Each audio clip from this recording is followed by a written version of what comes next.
You just found the perfect product that helps with staying cool during hot summer runs. No more gross warm water. Stay cool with this product from Gear Handle. This hydration tube cover helps keep your water cool and easily accessible. Stay hydrated during those long summer runs or even delay from freezing in the winter. Plus, they're compatible with various brands of water bladders and come in various colors. Visit gearhandle.com and use promo code H2O today.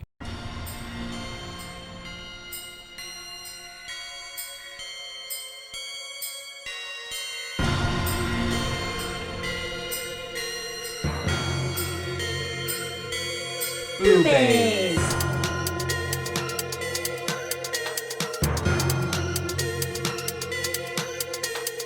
BooBaes.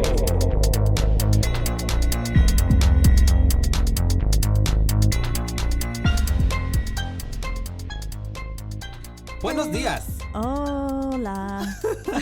Hi and welcome. And yeah, welcome to BooBaes. BooBaes. That's right. We're your host. I'm Caitlin. And I'm Joshua. And now how many languages do you know hello in? Konnichiwa. Konnichiwa. 안녕하세요. I don't know that one. Is that that's Korean. Korean? Okay. Yeah. Hallo. Hello. That's German. German. Okay. Guten Morgen. Good morning. I literally only know Spanish and in English. It's like for bonjour. Like good morning. Oh, okay. You know bonjour. Is that also good morning and for hello, right? I think it's hello. Okay. I don't know. I've never taken French.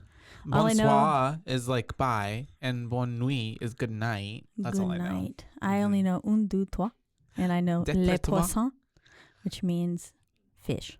And everybody knows Les poissons. omelette de fromage. Omelette du fromage. Yeah, I do know that. Le poisson, le poisson. Hi hi ho ho ho. Hi hi hi ho ho ho. Today, you guys, we're gonna be talking about In the Mouth of Madness. Our mouths just got pretty mad right then. They did. They were doing some wacky things. They did. They did. Talking all the different languages. It's been a day. It has. We're going into madness ourselves. We are descending. Descending into chaos. This gave very Twin Peaks. That's the sequel. Have you ever seen Twin Peaks? I've seen pieces. Yes and no. Yes and no. But I'm familiar. I'm very familiar. Yeah. Mm-hmm. This movie gave Twin Peaks to me. Yeah, I can see that. And a few moments of it. Also very like Lovecraft. Yes. Like oh yeah. novels. I mean, one of the first novel covers they showed, I was like, that's Cthulhu. Mm-hmm. And which I'm sure he took a lot. I mean, he took a lot of inspiration from. If anyone was going to have a magical world that, like, if any prolific author was going to have this happen, it would probably be H.P. Lovecraft. Yeah, exactly. Like in this twisted sense. Mm-hmm. Because otherwise, obviously, with there's like a the lot creatures of other and then like the whole town setting type of vibe thing where it's like we're writing, but then it actually turns out to be a real place. And then there's a lot going on. There's a lot of concepts. There's a lot of theories. There's a lot of stuff out there. Directed by John Carpenter, which everybody knows from, Halloween. Halloweeny. Our boy Michael. It follows essentially Sam Neill, our leading man. You'll know him from Jurassic Park, one of the best movies of all time. Yes. And he plays Trent. Plays Trent. Okay. For starters, we watched this movie on YouTube. So did I, for free. It is free. Mm-hmm. However, YouTube does not have subtitles. No. So it took me a really long time to figure out Trent's name because at one point I thought they were calling him John. And then I don't know where I got that from. Yeah. But this just goes to show how much subtitles help. They do. Need that. And especially when like there are things that you don't see on screen, but they're happening still. The subtitles will say that. And it's good for us in taking notes because I'm like, we're picking up on every detail. Exactly. But yeah. I had to pause a lot and like rewind and do that. To like hear what was going on. Yeah, it's apparently John Carpenter has like, I guess what fans call a trio of apocalypse films that he's made, and this being one of them. being the final one, actually. And it was preceded by Prince of Darkness and The Thing. Interesting. Mm-hmm. Which I don't know how The Thing, I'll have to relook into where I read it at. But I guess The Thing is very apocalyptic because essentially it's an alien creature that is now, they're trying to prevent from getting to the rest of the world and creating chaos. Is there a new, no. Is there a new what? Oh, Carnival Row gets Lovecraft. Okay. I think it is based off of Lovecraft. Okay.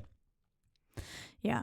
Sorry, it had a clip and I was like, that is not the movie I watched. And then for half a second I panicked and was like, oh fuck, did I watch the wrong movie? Oh, that was scary. That's a scary thought. No, you watched the right movie. Okay. Mm-hmm. Phew. Good. Okay. Great. We're back. We're back on board. Well, anyways, the intro's so 90s. Yeah, very much so. And the music is that guitar song, banging song. It's like Metallica. By John Carpenter. Yeah. Yeah, it gave Metallica. Mm-hmm. Yeah. It's of the times, I would assume. So John Carpenter, like, I mean, he does that. He created the iconic intro for Halloween. Even though it sounds remarkably similar to the Exorcist little ditty as well. Yeah, it was, wasn't it? What was that? The tolling of the bells or something like that. Yeah. But yeah, very of the times. We start with that, and then it's getting credits over it. It's essentially like a printing press. Yeah. And we're seeing they're creating these books by an author named Sutter Kane. Sutter Kane. Mm-hmm. What a name. Yeah, so that sounds like a name that sells books. It does. Yeah, it really does. You definitely have seen, Have you read Sutter Kane? I have. Yeah. Have you read Sutter Kane? And I see. Whenever you're going through the like old used bookstore that has a cat and stuff, and you're nice and cozy, and then they've got like that, all the sci-fi or even the like love books and stuff. The smutty ones with the prints with the bulging chest and stuff, and how it has their names real big at the bottom.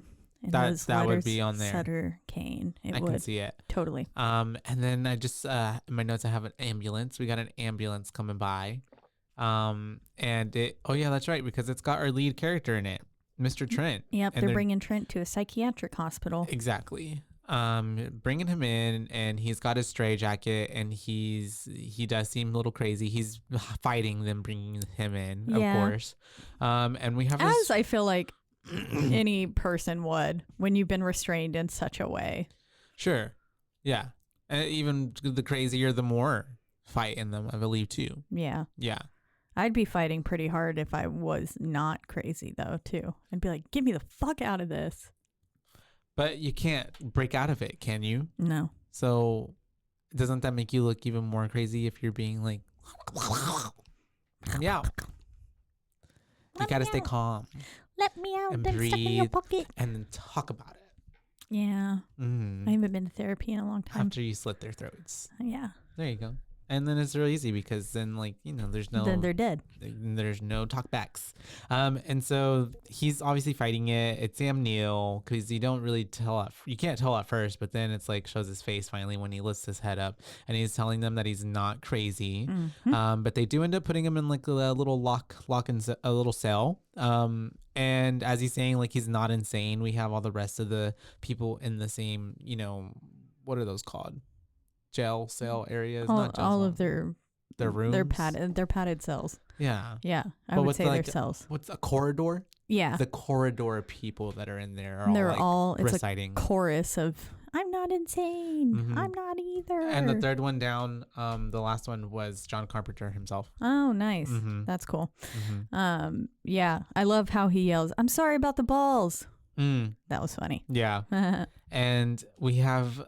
The guy who was, did you get a name of the doctor guy with the crazy hair? No, crazy hair doctor guy who also seemed like he was touching patients, like, or doing some weird shit behind the scenes.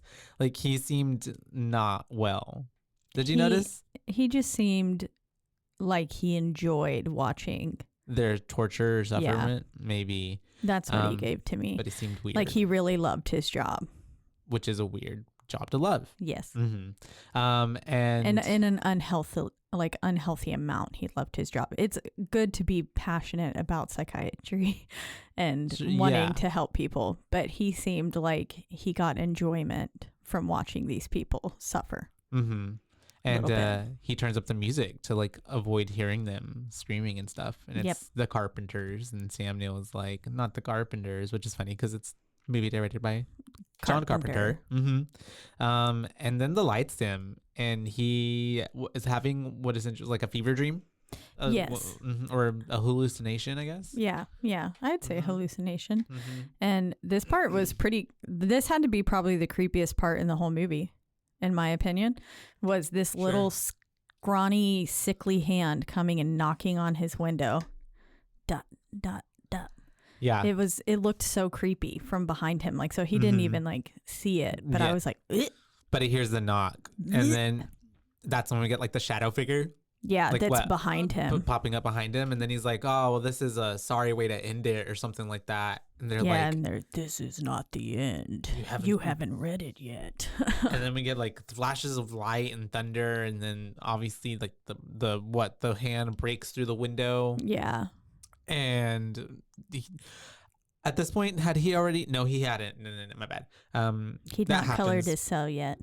That's about to happen. Yeah, because after he's doing all of that, we have some outside doctor coming in. Yeah, and I feel like maybe with the FBI, possibly, or CIA, or some sort of secret intelligent group. Very much so. Because that, like, even the comment that the doctor made of saying like, oh, they're bringing y'all in, like, must be pretty serious out there. Do y'all think he's one of them? Yeah.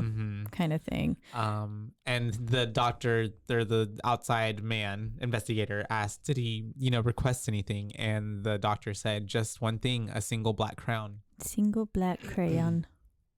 And so he ends up going in there and talking to our Mr. Trent, and he said that what does he say? He's changed his mind on wanting to go out. He wants to stay in there now, or something like that. Yeah. Basically he had decided like, never mind, I don't want to go out. And he was like, I heard that you made quite the ruckus about wanting to get out. And he was like, yeah, no, never mind. It's safer here. And he had drawn I was like, oh, he's drawn all over the walls. He crazy. And then I was like, and then he turns around and I was like, oh my God. And himself. His face. He has colored on his face, his clothing. Bunch of crosses. Colored on everything. Yeah. Bunch of crosses. Trying to protect himself from this evil. And there weren't any words. It was just crosses, right? Yeah. It was just a bunch of different shapes of crosses. Some looking rather ornate and some that were just a line with a line. And I think this is when he ends up asking him like what he was doing or what brought him here, and we kind of essentially get like in the beginning. In the beginning there was. We basically started with the end in this film. And then now we're going back in time and we're going to figure out exactly how Trent got into this situation. Dun, dun, dun. Yeah, so essentially he's an insurance adjuster. He's an insurance adjuster working for the hired, contracted freelance essentially by the city. And we open up on watching him basically do his job where he is not investigating, but questioning this dude over his company, I guess, because he had he burned his own warehouse and tried to claim it, for insurance and get a check for it.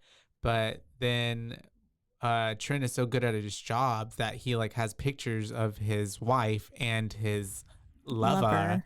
Wearing items that were supposedly had been burned in the fire after the fire had happened. So obviously it wasn't true. Yep. So he was like, he can smell a hoax from a mile away, basically. And he was like, if you end up burning something down and trying to scam people and you get your wife in on it, make sure not to like sleep around on her. Especially solid advice. If you're gonna make her a partner and all that jazz, don't two-time her. Exactly. Because then she's gonna know quite a lot of information. But then we flash to him in a little cafe, right? And little diner cafe situation. They're sitting there with his boss, right? Yeah, and his boss is basically like praising him on like how well he does and how good he is at his job. And he then brings up another case for him that they need to help. But before he can kind of, as they're talking about this, we do see that in the foyer in the background that they're from the other side of the street is this crazy man with an axe. Yep. And he's locked eyes on Mr. Trent, and he's making a straight line for him. I kind of really I enjoyed the way this was shot because they're so deep in conversation that they don't notice until he literally comes in like this like slams through the window. Yeah, it's pretty good. His boss, such a pussy. I'm sorry. Like, maybe bad verbiage. My bad. Don't cancel me. But he was screaming so loud and like so scared. Well, and also Trent. Was it with Trent as well? I don't know. Well, I feel he like was just floundering in the seat, and I was like, "Bro, get out of the fucking." It is not that hard to get out of a booth. People freeze up though. Well, it was like he was trying, but he was just like not actually doing anything. And I was like, "Get your act together, Trent. Come on, or you're gonna die." And so this dude, crazy as he may be, ends up coming to Trent, and he asks him, "Do you read Sutter Kane? Do you read?" And his eyes are like super deformed, not deformed, like but like blue. And like, did it look like it had two irises almost, right? Like two, they were merging almost like. It two almost eyes looked merging. Like, you know what? When a diamond, when you're looking at the bottom of it. And it's got like, you know, all those different, it kind of looked like that to me. Like their eyeballs were almost like 3D. I see that. Is what it seemed like. Obviously not normal. No. And they're all like, whoa. And before he can get any more information or talk or they can exchange anything, the police come in and shoot down this man. Yep. With a lot of rounds. Way more than they needed, probably. And yeah, this movie, I mean, could also talk about police brutality. Oh yeah, because there's a few scenes. There's quite a few scenes where they go way overboard. Yeah, much past what they needed to do. And after all of this happens, we have him back home, and he's kind of listening to a news broadcasting over the Sutter Kane, and basically.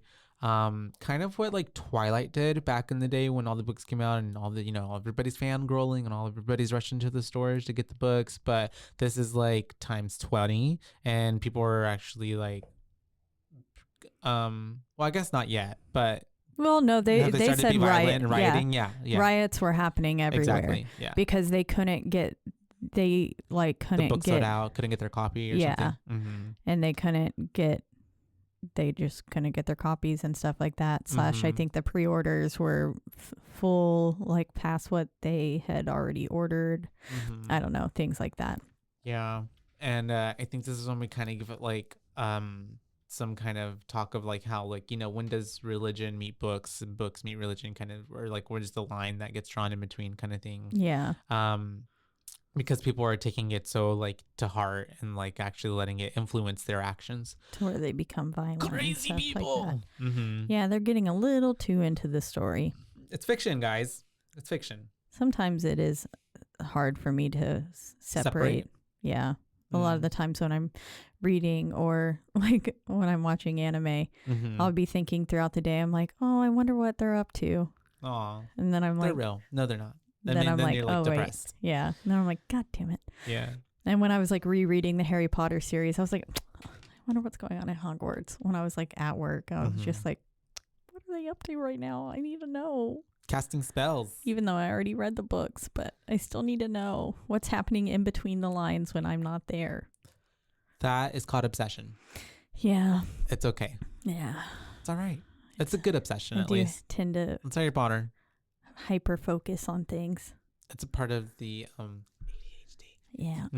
Yay. And so we have him now meeting this old geezer who is the CEO of I guess this publishing company. Yeah. And he has called in Mr. Trent because and also Miss what's her name, Linda? Yeah, Linda Stiles. Linda Stiles is there, who is an editor-in-chief over the Sutter Kane novels. But anyways, Trent is brought in because Sutter Kane happens to be one of their clients, and he has turned in basically what should have been his latest book, but the envelope was empty and there is no like return address. So, and he just went missing. So they don't have no idea where he is. He was supposed to give them a book.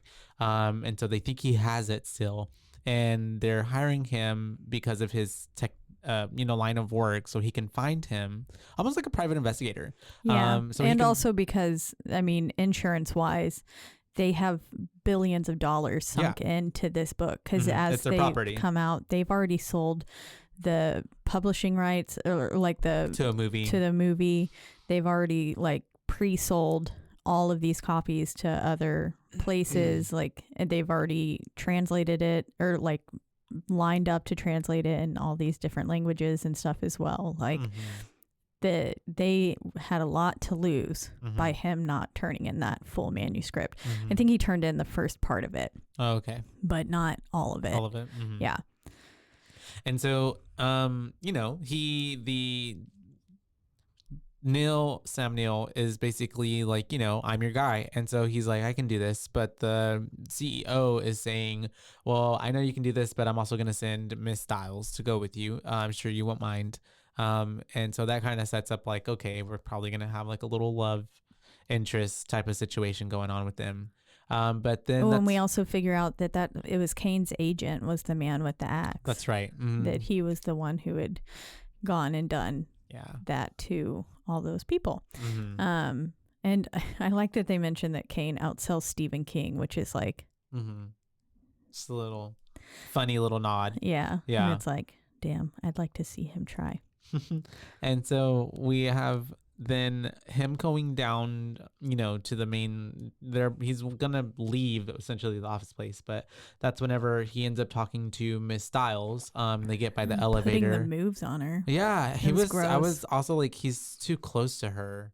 At the elevator and like the way like the body language, and then he did what do you say, like he flirted with her, tried to I mean just the way that he put his arm right like next to her face, put his hand on the wall, and it's like that's an obvious like I'm trying to get with you move. Like you don't just do that for no reason. It gives movie made in 90s. Yeah. And how men talk to women. And so that's whenever we do have them talking for a while, and she's essentially saying like, because I guess he's still kind of being like, what's the big fuss? Like, what's the big hubbub of like this Sutter Kane and all this shit? And this is probably a publicity stunt, and this isn't real. And she's just trying to convince him essentially to take on the case. Yeah. Saying you should read it for yourself. And I think this is where she also mentions that Kane became convinced that his work was real and not fiction. And so that's whenever he ends up walking home. And it seems, I guess he has a bag of the books and stuff, but he's about to walk past an alley. But before he does, that's when we see him looking at these posters on the wall, and he pulls it back, right? Or it like starts peeling itself. Yeah, it was already like peeled. And he peels it back slightly, but then stops once he hears some ruckus happening around the corner. And whenever he rounds the corner, he sees this is one of the instances of police brutality I was mentioning. He just sees this police officer going ham on this boy guy, Tagger, with a baton, just beating the shit out of him. And we see the can of spray paint on the floor, and we just see like ICA on the wall spray painted. So it's not like, we'll find out later that there's more going to be added to that, but it's basically ICA. But the cop ends up turning around and looking at Sam, I keep calling him Sam, Trent, and he tells him, well, as Trent walks away, what does he ask him, like, you want some next or something like that? You want some of this, you want to be next kind of thing. And I was like, he was just an onlooker, sir. But do you think that, I mean, that is also like the Sutter Kane effect, right? Yeah, the monster of what's happening and taking over. Although his face, I don't think was deformed yet. Just yet. Yeah. I also thought it could be like everything that led up to. Sorry. That's the thing. It's attacking. I'm Everything start that crawling that upside led down up. like Styles. Oh, that's so scary. Or yeah. There's so many things we could say. Or like the thing from Prometheus. Have you ever seen that? I've actually not. I know. Okay, it's more sci-fi than horror. But no, I just feel like all of this too leading up, because we're essentially the book that he's supposed to be going to retrieve is the book that's being written at the same time. Like, you know what I mean? Yeah. Time's like, all kind of all in one, everything at once kind of situation again. He's being written. Mm-hmm. So all of this is happening because of what Sutter wrote. And yeah, that's the first half of the book. And so that's why I thought like the reoccurring every time he would come to this alley, like it's not real, essentially. No, yeah. It's just in his mind. Yeah. Right? Probably. Okay, I don't know, but that was what I was one kind of aspect that I was thinking that about. But he at this point, I don't know if you got it, but he's talking to someone on the phone. I don't know who. Oh, yeah. On his couch, and he's basically just talking about like the book before he gets home, he stops at the bookstore. So before all that happens, but the police brutality thing happens, and then he stops at the bookstore. And this is where the rando man, like, because he walks in and all the shelves are destroyed but Sutter Kane's. And then the rando man says, like, he sees you. I can see, and he sees you. Yeah. I guess because he was on the phone for like a quick second before, because then I'm like, oh, he's on the phone again. Oh, yeah, because then when he's on the phone on the couch, he's talking to his boss. That's right. Okay. Yeah. And he dreams, then he's like reading through the books and stuff, but then he falls asleep and he's dreaming back to the incident with the graffiti artist. And he's written, this is where we see, I can see. Is that he's written. Yeah. But it ends up just being a dream. Yeah. Because he wakes up, and this happens... His dream was multiple intense. Times, yeah. Because then this is where the police officer turns around and he says he sees you. Yeah, because he's on the couch, and it's a dream within a dream within a dream. And we're watching a man get destroyed by an axe, and a woman like eating his flesh, and stuff like that. And then that's when he wakes up, and then the cop's next to him looking real gross, real busted. Yeah, looking like you soaked him in a tub of water for a few too many days. Face was just bloated. And I have ink fingers for some reason. Someone had ink fingers. Oh yeah, whenever I think that's next. My bad. But as is after once he actually wakes up, because obviously the cop wasn't actually next to him, but it was a dream within a dream. So he woke up for real on his couch after the scare with the cop. Yeah. And I think there's ink all over his fingers because whenever he like rubbed the page on the book or something to like close it, it was covered in ink. Yeah. And I think this is the point when he starts getting the idea of the title page covers of all the books. Yeah. And he starts to rip them up because he sees that there's like outlines on each of them, and he cuts all the pieces, and it's like a puzzle. Makes a little puzzle coming together, and it makes a map, which happens to be in the shape of New Hampshire. New Hampshire. Yep. And he basically lines it up, and he says like this little dot here where it like intersects with this line would be Hobbs End. And they're like, yeah, but that's not a real place, because he goes back to the publishing companies and explaining it to Linda and the CEO, saying that I think this is where he is this location. He was mapping us. That's why he wanted to do all the cover art himself, is because he was building this map, making this world. That's right. And through those little red strings that were on each cover. And now he's telling us exactly where he is. Exactly. And the boss says, okay, go. But this is when he says, I'm going to send Miss Styles with you. Yeah. And so we get them, they're in the car, they're traveling. It's nighttime already. And thank God we don't have to read maps anymore. Yeah, for real. He was waving that thing around, and I was like, damn, I remember those days. I wouldn't be able to read a map. I'll tell you right now. I can't even read the navigational system as it's telling me where to go. It's giving you the exact direction. Literally, and I still mess it up. But we have I guess at this point he's driving first, and they're having conversation, and they're essentially just kind of building their connection. Yeah. And so the next thing I have is that like she ends up taking over driving because they take turns. Yeah. Because I like such a far ride. With that conversation they were having, I like that she says, what scares me about Kane's work is what might happen if reality shares Kane's point of view. Oh yeah. I thought that was a good line that really basically just sums up the whole movie. Yeah.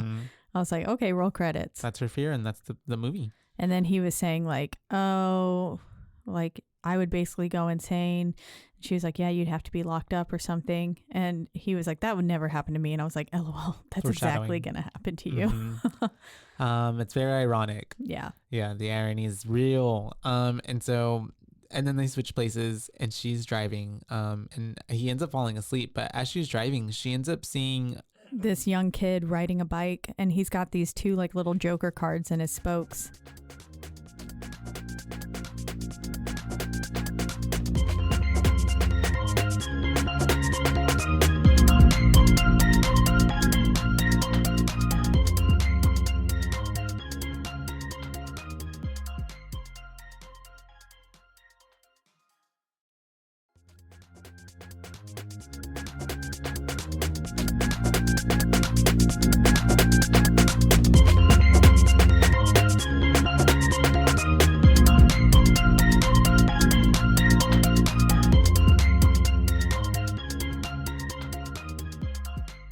And yeah, so he's got these little Joker cards in his spokes, and she passes him, and he just kind of fades into the blackness of once her taillights aren't on his face anymore.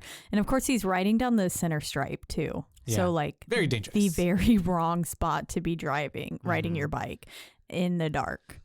But then not long after, she passes this old man. On the same bike with like the same cards with like in his spokes. Like gray hair, very long hair. Looks almost witch-like. I thought almost like Michael Myers, like. Yeah. Because it's going by fast. Reminds me of Halloween Town.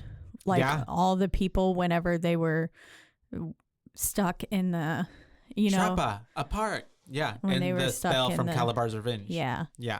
Inside the movie theater. Oh, in the first one. Yeah, gotcha. Yeah. But still Calabar. Still Calabar. Yeah. And so she ends up passing him, and I think at this point she tries to like ask like what's his name, Trent, if he sees anything, but he's passed out. Yeah. And so then like she's looking back, and at the same time it almost seems as though like she's like like not dozy, but like it's like blurring, and like she's like going in and out of reality, kind of. And she ends up hitting the fucker. Yeah. She passes him, and then he comes back again, but this time dead straight on in front of her car, and it's too late before she realizes it, and it's just like bam. Yeah. And I guess it's real because it is real because Trent wakes up, and they're like, oh my god, and then they have to run out. Yeah. And they we see the body and the like tire of the wheel spinning. And he's going, Trent tries to go and see if he can get any help or something, or I don't know. Yeah, Trent was, I think, still also just like half asleep. I feel like he wasn't being very helpful in general. But as she's sitting there with him, the old guy says, I can't get out. He won't let me out, kind of thing. And it was like, what? And then he just gets up. Motherfucker just gets up and he rides away. That's it. And then with a completely straight back. Yeah. And we know I hate that. Trent comes and is like, wait, was he okay? And she's just like, I don't fucking know, I guess. Yeah. And they just end up leaving essentially. And he's like, we'll tell the cops in the next town or something. Yeah. And we see that it's 1:41 a.m. And she's driving again, but it's also giving like, it's like she's almost falling asleep, but not. And then we see, it looks like the car is flying because she's looking like outside. Yeah, it went completely black. Like you couldn't see the center stripe at all. Everything went dark. She like even her headlights weren't illuminating anything. This bitch ends up putting her head out the window, and I was like, "Girl, that seems real dangerous." Hereditary. But yeah, oh god. But she ends up doing that, and then all of a sudden some thunder flashes, and you see clouds beneath them, so like they're flying. Yeah, which was I thought that was a pretty cool shot. I like that. And then all of a sudden she's driving on a covered bridge. Mm-hmm. And you can see like light slipping in between like the planks of the covered bridge and stuff. And she's also like kind of coming in and out of this like whatever it is daydream, and she's like trying to get control, but she can't. And then finally it just turns into brightness. We come to daylight. We come out of the bridge and we see that we are welcomed into Hobbs End. Hobbs End. Yep. Mm-hmm. They get out of the car and they start exploring, and it's basically like an abandoned city until this dog starts running. Yeah. And then there's this like mob of kids running behind it. But she's the only one who sees them. Yep. He doesn't even see them. He can't see them. And we do see an axe with blood. And she said she read about this place because she's like recognizing everything that is from the book that she's read from Sutter Kane's work. She knows every detail of the place. Because they make their way into a hotel, essentially. And she knew that there was going to be like a painting to her right or behind them, and that there was a loose board. She was like, there's a loose board right there. Yep. And then this is where we finally get another human that they both can see. Yes. Miss something or another. Yeah, I don't know. Yeah, but I wrote her name down somewhere, I think. I recognize her from Charmed. She's been in an episode of Charmed before. Oh, but cool. She's an older actress. And she is supposed to be like the clerk, the concierge, all of the above. Yeah, I think she's like the owner, lady of the house. Of the her and her husband hotel. I almost said hospital. And this is whenever Trent, I think, is just talking to her, and he's asking her questions, I guess. Asking all them questions. And she's not really being too weird at this point, I don't think. It's just playing it very like normal. Because he was like, oh, we just had to stop into your very famous city. And she was like, famous? Right. And he was like, I bet you get lots of business around here. And she was like, nobody ever really comes around here anymore, kind of thing. That's right. And he tells her about Sutter Kane, and she's like, I've never heard of him. Yeah. Okay. Never heard of that. She is acting weird. My bad. A little bit, but not as weird as she does later. Yeah. And we do see that Miss Stiles looks back at the painting again, and the lady's face has changed the position. So that's already pretty creepy. Picture is moving. Very scary. And the old lady seems very unaware. That's what I have in my notes. So at this point, they just end up in the room, and I'm like, did they even pay for this? Yeah, who knows? I wonder what kind of currency. But they end up in the room, and then this is when she asks, what if Kane's work isn't fiction? What if it's real? Because all of this is exactly as it was in the book. And he was like, if it was, there would be a black spired church outside with the gold onion looking things on top. And he was like, but no, this is a barn. And she goes, you didn't read closely enough. If you did, it's from the east. And opens the window. A book nerd. And I was like, damn. Yeah, and it's there. So even he's like, whoa. Oop. Yeah. And they end up walking to the church. And that's whenever she sees the kids again on the way there. Chasing after that little puppy again. Yep, and he's reading the book, trying to get more information, I guess. Yeah, and so they make their way all the way up to the church, but as they make their way up, for some reason, all these fuckers start coming in trucks. Men showing up with guns. They have guns. They're yelling. Yep, and she's Give them back! And they shout. That sounded like you're reading like a book to kids. I know. Yeah. And so they end up. That was how I wrote it in my notes. So I feel it in my heart. And so they end up. She's like, let's get out of here. They've got guns. We got to go. And he's like, I want to stay for this. And so they are yelling what you said. Give them back. And we see that the church doors open up. And there's this little boy, little blonde boy, white kid, blondie, just there. But like the doors open and they close, and they open and they close. So it's kind of slamming like a few times. I was like, teasing everybody, I guess. Damn, it seems like it's real close to his face. Yeah. But by like what, the 5th time, it ends up being Sutter Kane. Yep. It's an adult. The little boy turns into Kane. And then he releases all of his bloodhounds. Release the hounds. They weren't actually bloodhounds. No, they were Dobermans. Dobermans, I believe. Gotcha. But he releases the dogs and they're like attacking. But and they're about to get into the car, Trent and Stiles are about to get into the car whenever she runs into the little girl, and the little girl says, "I see." Yeah. And then they're like, they get back to the hotel, right? Yeah, because at this point they get back and Trent is pissed off because he's like, this whole thing was staged. I see now what you're doing. This is a hoax. And Miss Stiles comes clean because she's like, you know what? That's half true, because half of a stunt. Half of it was a stunt, but Sutter Kane did go missing, because we sent him away, but he never showed up to where he was supposed to go. So and so now that we did find him, we weren't supposed to find anything. So this is weird. This is weird that we found stuff, and it's all, she's saying this is all happening for real. That the evil is taking over. Oh wait, this is when. Wait. What? Oh yeah. She says an evil's taking over, and it's starting with the children. Exactly. Basically. Sorry, I thought maybe that he was in the bar at this point. Oh, you're good, because that's when they're still talking about it, and they're saying that they need to read the new book. Yeah. And all this, and they need to get the new book. And she starts like kissing all over him because I guess she's trying to convince him to help her. Yeah, that was what I thought, and I guess they just needed. Like at one point at the end when she was like, Kane's writing, like he's writing, making me want to kiss you or something because it's good for the book. I guess, right? And so he's trying to leave, I guess, still even more so. And he does end up walking out. He takes his bag. He's like, come with me. But she's like, no. And so he leaves. And so he gets downstairs and he's smoking. And the old lady's like, no smoking, please. And so she's talking to him and he's like, I guess he's talking to her. I don't remember. This is where she starts saying weird things, like, and just being like, oh, you know, my friend Stiles said that you painted that picture. And she was like, what? She was like, hell no. Yeah. She was like, hell no, I want nothing to do with that.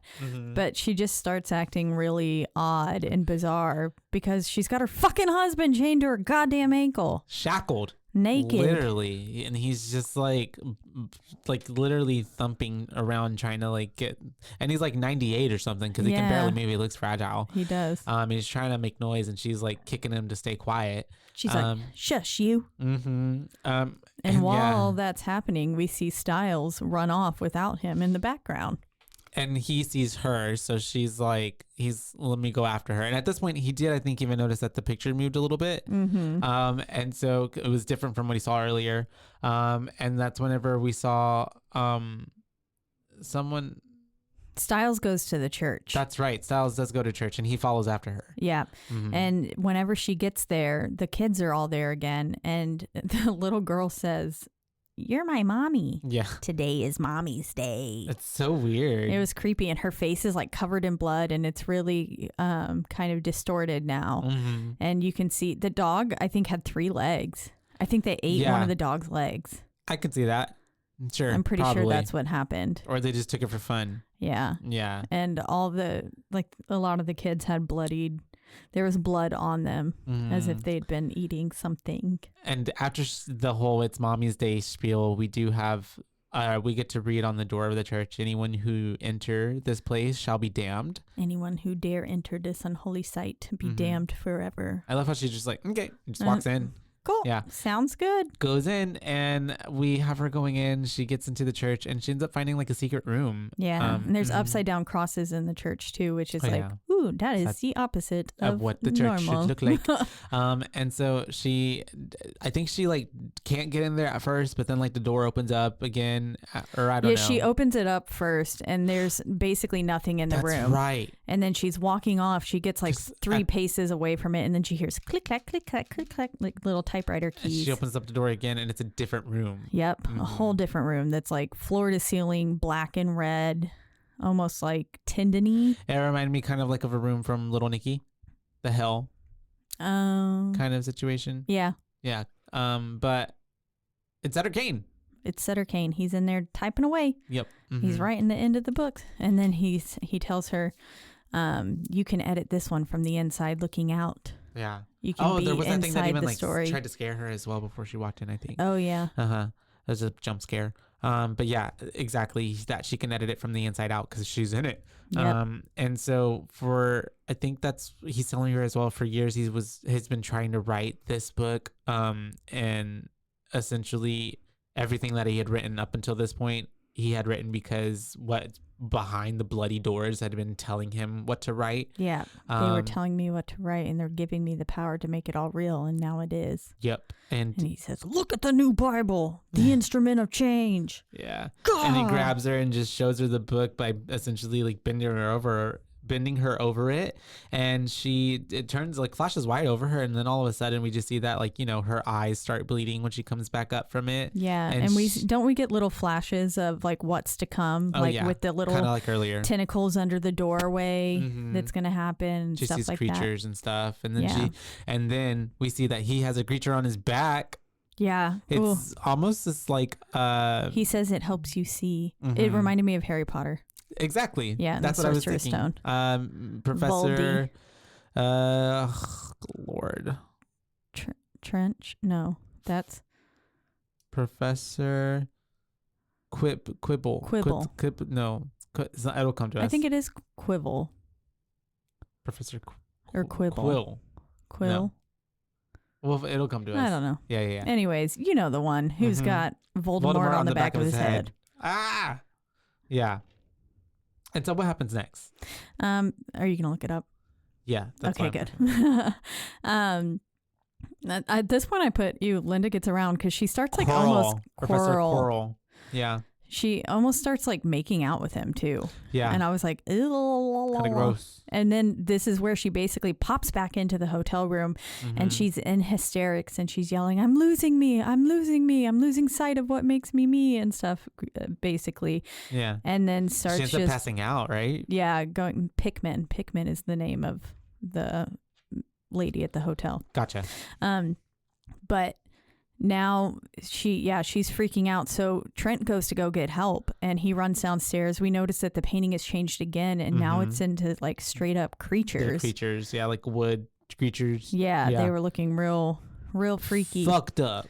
And he gets back up to the room and and Styles is as well. Styles is also turned into a creature. Yeah, because before at that point, the old lady turned into that, right? Oh yes, sorry, I skipped that line. I was about to say, Miss Pickman was cutting up her husband in the basement, and she was like a tentacle monster, and she's a creature. It kind of reminded me of the monsters or the creatures, aliens from The Faculty.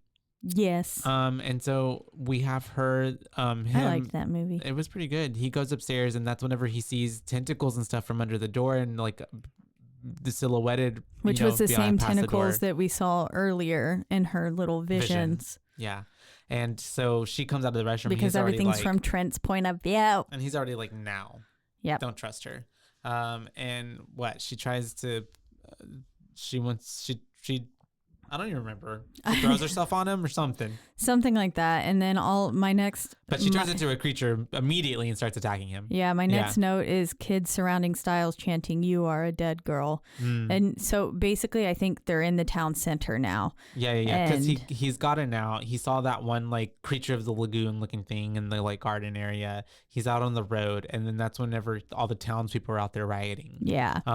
And that's where they're chanting, "You are a dead girl." And then this weird person runs up and yells, "Fuck you." Yeah. And then runs into the circle as well. That part made me laugh. And that's whenever at this point we have this other dude coming and killing himself. Yeah, so Trent goes into the bar that was down there, which he had already previously been in. Yes. At one point. And the guy that was in there and was basically telling him to leave. He was like, "You're not like us yet. Like, you can leave." He's saying, "I can't remember what came first, us or the book." And this is where Trent is basically saying, like, this isn't real. And he was like, reality is not what it used to be. And then yeah, that's when he shoots himself in the head. Trigger warning. Sorry, too late after I said it. And he says it because he says, I have to do this because it's the way he wrote it. He wrote it that way. Yep. And then this is where we get to the big trying to escape scene. So afterwards, he, almost retches as he comes out, as I imagine most people would after seeing that. And he comes to Linda, and Linda's like trying to attack him, but he ends up like punching her out. Yep. And gets her into the car and then trying to find the keys. And all of a sudden she's awake again and she's like, these keys? Literally. Basically. And then she goes, she eats them. She eats the keys. And so at this point, they're fighting in the car, right? Yeah. And all of the townspeople are like converging on the car, and they're all trying to get to him, and he finally starts the car with a screwdriver. That's right. Shoves the screwdriver in, and he gets on the road and he's driving away. Not that far. Yeah, not that far, because then she tries to kiss him. This is where I think she said his writing makes me want to try to kiss you kind of thing. Yeah. And she's essentially just distracting him, getting in the way, and it causes him to crash the car. She's like wanting them to crash the car. Yeah. But I don't know if did he crash the car? I think he just comes to a stop. Yeah, because he's like trying to get out, and he sees the old man in the telephone booth sitting there calling someone. I guess I don't know. 911. Yeah. The 411. And so he was just written that way. And we have her coming out of the car, and she starts doing she's extra. She starts doing like bending over backwards, some exorcist shit, like whenever she comes down the stairs. She's crab walking. She's crab walking, but with her head turned around, looking up. Yeah, it's all this stuff, and he's just kind of watching her and freaking out. And it was actually really cool. Yeah, it seemed more like taunting, Yeah. She was just like, look what I can do. And so he ends up getting past her and leaving her, and that's whenever he gets back in the car. That's right, because she's out of it, and so he leaves. But every time that he's like trying to like leave the town, he ends up getting turned back around, and we just hear her like little giggle, happening, overhead, and it turns him around 2 times, and then finally it turns him around, and he's like, all right, I guess I got to face this, which is essentially the riot, the crowd. In the middle and of the town. One of the times before, whenever he was trying to drive away, before he got sent back, he passed Styles on the bike, riding the bike like this with the old person, and I was like, ew. The old man boy is what I called him, a boyfriend. And then at this point I was like, boy, just run them over. And then finally I was like, okay, there we go, good. But when he fucking tries to do it, fucking Linda is there, and so he tries to avoid her even though she's been trying to kill him. I know, I was like, just run her over. But he crashes the car. Yep, crashes the car, and then ends up in a confessional. In a confession box. He was there. He's in there, and he sure wants a cigarette now. And he ends up talking to Sutter Kane, who is on the other side of the confession box. And Sutter says, do you want to know the problem with places like this, with religion in general? Is they seek discipline through fear. Yep. It's never known how to convey the anatomy of horror. Religion seeks discipline through fear. It doesn't understand the true nature of creation. No one's ever believed it enough to make it real. The same cannot be said of my work. Yeah. So he's basically really God. Full of himself. Yeah. He says more people believe in my work than the Bible. Yep. Yeah. And I think that's when Sutter's like, Trent's like, your book sucks. Yep. And he was like, oh, well, you should try my new book then. This one will drive you absolutely mad. And he transfers him into the typewriting room. Yep. Yeah. And he gives him the new manuscript for the book to read it. Because he says the more people who believe, the faster the journey. Yeah, and he wants him to take the manuscript back to the world for everyone else. And what? Trent is like, nobody pulls my strings. Like, you're not going to make me do shit. Like, none of this is real. He's still, like, not having it. But he is essentially in the new book, like, in this book, because it's Into the Mouth of Madness. Yeah. And he was like, you are what I write. You weren't here before I wrote you. Yeah. Basically. And he was like, you think that was purely coincidence? My agent attacked you on purpose to stop the change. He didn't want this to happen. And he had seen it, so he was going to make it stop. And that's why he tried to get you. Which I was just thinking in my head. I was like, I wonder if everyone goes insane because he's written like a book for each individual person. Oh, maybe. I don't know. But no, like the agent came after Trent in particular, unless there's just all these different timelines where that's happening.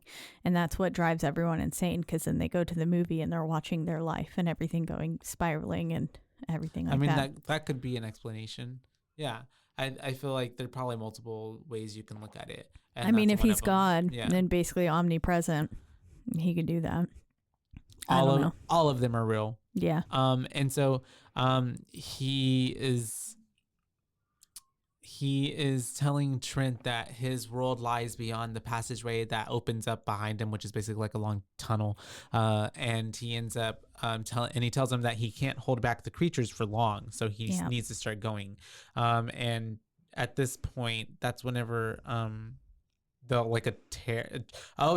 he tears his face open. Tears his face open, and it kind of becomes paper, like a hole in the wall, essentially. Yeah, and this like book rift is left, that's left after it. And Trent goes and looks into it as Miss Stiles is narrating essentially what was written into the book of what is happening now. Yep. Which was pretty trippy. Yeah, and he's saying, like, as Trent walks up to the hole, he is faced with fear and doom and whatever, as he sees all the creatures that are rushing to come out. And as he runs off, essentially. And so he wants to take Linda with him, but she says she can't go because she's read to the end. Mm-hmm. So she's not allowed to. Yeah. And so he's running from the monsters, and of course this motherfucker trips. Yeah. I was like, come on, boy, get up. I was like, and they were so close to him. I know. It gave very much like Hellraiser in that tunnel with that monster that we saw. Like, I know, that was exactly what I thought. Yeah. I was like, this is giving that worm monster thing. Mm-hmm. But when he trips just in time, he's like zapped back into the real world, basically. Yep. And of course he stands up and he's like, I don't want this fucking book. No. And he drops it and leaves it. Mm-hmm. And we get that little boy who is riding a bike, and he's delivering what are the newspapers, like the boy would do back in the day, Paperboy. And that's whenever I remember that game on Nintendo 64, Paperboy. And so anyways, we have him asking the young man where the interstate is, and he points him straight ahead. And I think he also asked him another question before he says, have you ever heard of Hobbs End? Oh yeah, and the kid's like, no, never heard of it. That's right. And then that's whenever he ends up getting to a motel. But as he's there, what? In December drinking horchata? In December drinking horchata. Yes. When he's in the motel lobby, my peacock chair is there. Oh, really? Yep. I didn't, yeah. The same chair that was like in Ganja and Hess, but those ones were much more ornate, I believe. But it looked this just one, like yours? Yeah, it looked identical to the, that's the cool. same Maybe body it's type. Twin. Maybe. Well, I have the twin to it upstairs. Oh, maybe these were in the movie. You don't even know. Maybe. You don't even know. They could have been from then. Literally. Just like my little clown from House of a Thousand Corpses. Maybe that was the original. Was in the movie too. And so we have him doing stuff at the motel, but then he goes to use a phone or something like that. Right? Yeah.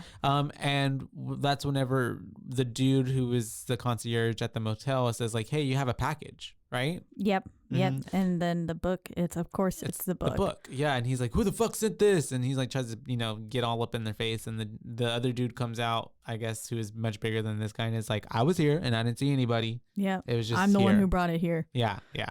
And he ends up burning the pages of the book in the sink, which was like really weird. And he ends up I was like, that he's on a bus and he's trying to leave or get back to his home. I don't know. Yeah. But he ends up falling asleep and he wakes up and Sutter Kane is next to him instead of the little old lady who was talking his ear off beforehand. And Kane's just basically fucking with his mind now. And he's like, did I ever tell you my favorite color is blue? And then he was like, just look around when you wake up. And we get another dream inside a dream situation again, basically, because he wakes up and everybody's blue. Everything's blue. Yeah, all the colors, like their clothes and stuff, and in their like hair. Their hair, yeah, everything. It's so dumb. But he ends up like waking up in a scream, and like the people on the bus are like, "It's okay, you're awake now. Like, don't worry." And then that's whenever we have, I think he ends up getting back to the boss, the CEO, right? Yeah. He basically, he was like complaining about Hobbs End to this lady, but then he goes and we're back at the publishers. Yeah. And the publisher's like, bro, what are you talking about? Yeah. We sent you off alone. There's no Stiles. Linda Stiles never worked here. Yeah. And he was like, and Trent says, oh, well, that's an easy fix. He wrote her out. Kind of thing, which was like, okay, Trent. So yeah, he's lost his marbles at this point. You're believing everything. Even the CEO guy is like, are you okay? Like, you're off. Like, what's going on with you? And he says, like, you delivered the manuscript months ago. The movie comes out next month. Yeah. Like, what? It's like the movie's already been on the shelves for a few weeks now. Yeah. Or the book, my bad. Like 7 weeks, the book has been on the top seller list or something. Like, it's in the people's hands. Yeah. At this point, there's no turning back. And so he's like, what the fuck? And so he leaves and he ends up like seeing the pandemonium and he goes to the bookstore and sees it. And this dude comes out and he's like, looks crazy. And he's like, obviously bought the book. And Trent asked him if he reads Sutter Kane or something like that. Something like that. Yeah. Yeah. And he ends up killing him. Just like what the publisher or the agent did. And this guy had the same eyeballs as the agent did. Yeah. It was those weird crystal clear blue eyes and stuff like that. And then this is where we end up back basically. Oh, and all while you're hearing this like newscast of global epidemic of paranoid schizophrenia, basically. Yeah. Is what's going on. And then that's when we end back with that other dude who asked him, well, how did you get here? Yeah. Which I don't remember his name. I don't either, but and even Trent is like that, and I know why you're here because of all that happening. And he's like, I know what's happening out there. Yeah. In the outside world. And he's telling him like essentially, the human race will be a myth in less than 10 years to their children. Every species can smell its own extinction. Yeah. Human race will be a bedtime story for their children, a myth, nothing more. Yeah. I like that line. And he's like, Sutter Kane is causing the epidemic. Yep. And I think he's asking him, do you read Sutter Kane? And the guy was like, no. And then he was like, so how is this supposed to take over for all the people? Like, what about the people who don't read books? And he was like, there's a movie. Yeah. And then pretty much just ends. That's the ending.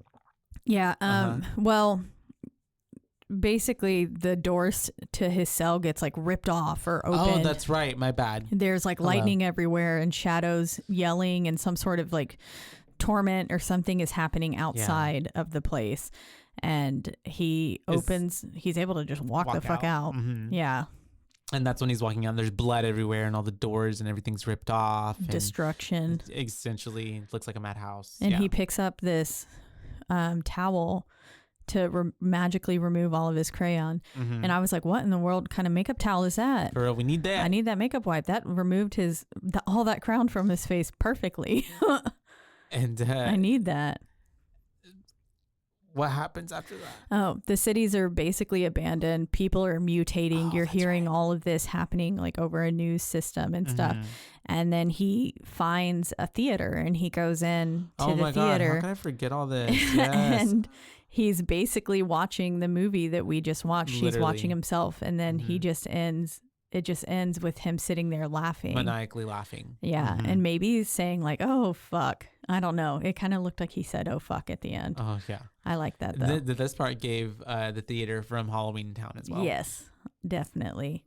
But yeah, that's 1994's In the Mouth of Madness. In the Mouth of Madness. This was a listener request from Kenny.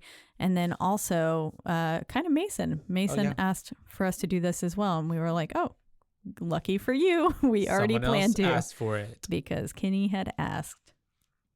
So, how many boos would you give this? I'm going to give this movie a good three boos. A 3 boo. 3 boos. Yeah. 3 boobers. Why is that? It's a pretty good story. I really enjoyed it. I thought I liked the whole kind of situation of it being written as we were watching kind of situation.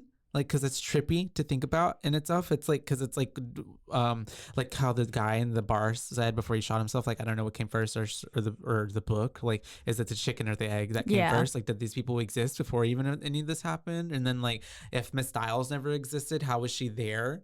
You know, from the beginning, you know what I mean? So that's just, he wrote her out. Exactly. But it's really trippy. And so I really like it. I think it was a good concept. I think, honestly, watching it from 1994 to now, the creatures and some things were kind of like outdated, but it still held up. Yeah, I think so too. And I'm also a really big fan of Sam Neill. So I just like Sam Neill. Yeah. And I don't know. I think this is also like, this is something that could honestly be remade and like turned into like a Netflix series or something, and I would watch like a 10 episode series of like them fleshing it out even more, because there's just so much you can get into. It's pretty interesting, pretty cool. I would watch that series as well. Solid 3. Here is Kenny's review. Kenny says, cosmic horror has always been one of my favorite subgenres, and this film is another great example of why I love it so much. That feeling of dread and lack of control when dealing with beings and realities outside of our own understanding. This film can seem a little bit silly, but delivers great horror moments and some super eerie scenes. It's awesome how you slowly spiral into madness with Sam Neill's character as the story progresses. Although this film isn't one of John Carpenter's greatest, I give it a 4 out of 5 boos, because it has moments that are up there with other cosmic horror greats like The Thing and Event Horizon. So 4 out of 5 from Kenny. Awesome. Thank you, Kenny, for your input. I agree with him too. And thank you for introducing me to a new cosmic horror. Cosmic horror. Yeah. I didn't think about it as that, like, subgenre, but like, I love that name for it. I feel like could Hellraiser technically be cosmic horror? I feel like that, because they're like alien beings, essentially, the Cenobites. But Caitlin, we'd love to hear from you. I think I would also give it 3 boos. 3 boos was about where I was sitting as well. I did really enjoy the film. It was easy, super easy, hour and a half to get through. I just wish it had subtitles, which it does if I was to have purchased it. Exactly. But it was super easy to get through otherwise. And I really, I enjoyed the storyline overall. I thought it was a really unique concept, and I liked the spiraling into the madness as well with Trent, that it made me feel like a little bit like, okay, what is going on? What is real? I don't know at this point.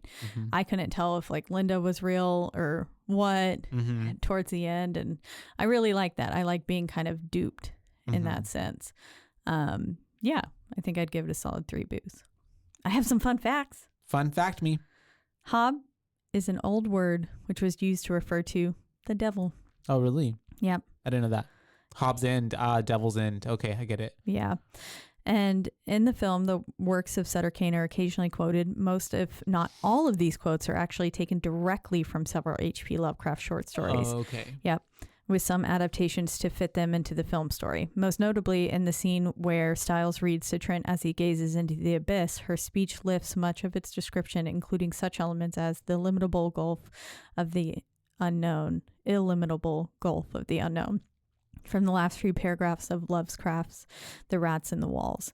In an earlier scene as well, Trent reads a line verbatim from Lovecraft's The Haunter in the Dark, in reference to the Black Church being the seat of an evil older than mankind and wider than the known universe. It gives very the Church of the Rock from the Redeemer from the End of Tallgrass. Yeah. Sorry, Hayden Christensen's feature film debut. He's the paper boy.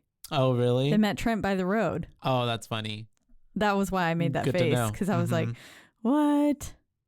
Oh, this is cool. The car keys that Stiles swallows were made out of pasta. Oh, really? How? So she actually swallowed that. That's cool. So neat. How are they made out of pasta? I have no idea. That's really cool. Anyways, that's those are some fun facts. Fun facts. I like that though. On In the Mouth of Madness. I want to eat pasta keys. Pasta keys. I want to eat things that look like other things. That's cool. But are actually yummy. Like, have you watched that? Have you watched that show on Netflix called like Is It Cake? I know what you're talking about, but I haven't seen it. But I've seen like videos of like stuff like that online. Yeah. Where like, is it cake? Is it not? Andrew and I turned it on one day. And we like obsessed ended up spiraling and just watching. How many seasons? So I think there were multiple. We only watched like probably 4 episodes because we had to go somewhere.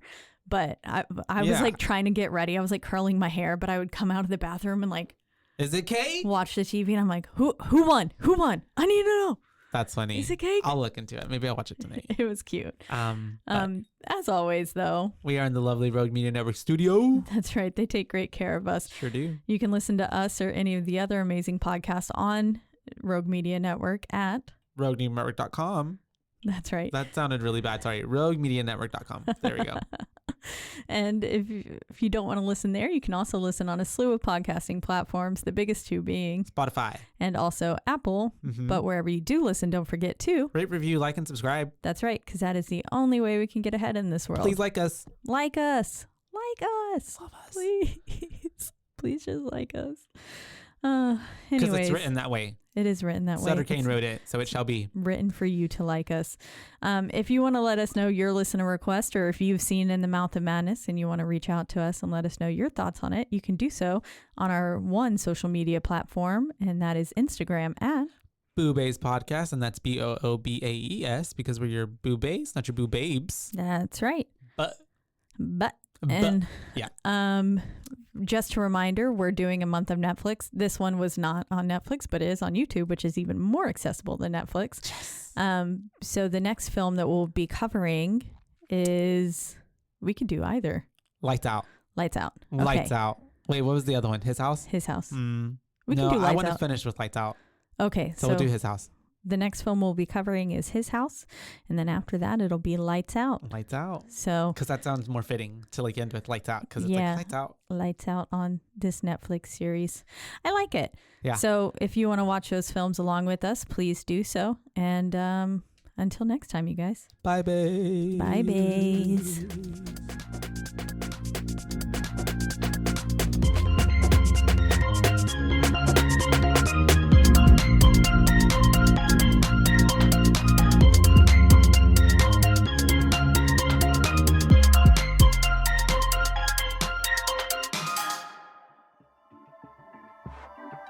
This has been a Rogue Media Network production.